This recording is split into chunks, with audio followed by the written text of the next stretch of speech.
দোকানদারি করতে পারি না, পোলা পাই আবার খাইতে পারি, চলতে পারি না ভাই। আমি অসহায়, আবার রাস্তায় ঘুরি। এই যে ওর বড় ভাই আমার দোকানটা আরেকজনের থেকে ভাড়া দিয়েছে, আমার দোকান আমার বুঝাই দেয় না।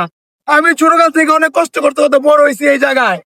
এই যে ওর বড় ভাই, ঠিক আছে, আমার ভাই, দোকানটা আরেকজনকে ভাড়া আপনার বড় ভাই দিয়েছে। কই? আমার দোকান করতে দেয় না এই জায়গায়। আপনার বড় ভাই কোথায়? হ্যাঁ, দেশে গেছে। এই যে দোকানটা কিভাবে নিচ্ছেন একটু বলেন। বলেন ভাই, একটু এদিকে কথা বলেন ভাই, সত্য যেটা সেটাই বলেন। যদি কিনা থাকেন বলেন, বলেন।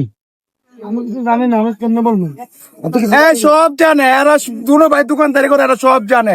এর বড় ভাই আছে, এ আছে, সব জানে। আপনার এই দোকানটা কি বললা দখল করছে, কি বললা? কি বইলা কবে আপনি 4-5 মাস বাড়িতে ছিলেন, ঠিক আছে, অসুস্থ ছিলেন, যাই ছিলেন, অনেক দোকান করতে পারবেন না, অন্যদিকে জান। ভাই আমার লড়াই দিচ্ছে ভাই, আমার এই জায়গায় দোকানদারি করতে দেয় না ভাই। মানে এটা তো আপনার ভাইরাল জায়গা, এটাই সবাই। হ্যাঁ, এই জায়গায় ছোট এরা দোকানদারি করতেছে, এটাও আমার জায়গা, আমরা এরা ঠাই দিছি।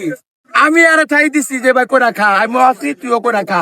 এখন তারা কইরা খাইতে দিয়ে আমার এখন খাইয়া পালাইছে, আমার লড়াইছে, আমার এখন দোকানদারি করতে দেয় না, জায়গাও দেয় না। জায়গাটা আরেকজনের থেকে ভাড়া দিয়ে দিচ্ছে, এখন ভাড়া খাইতেছে আমার দোকান।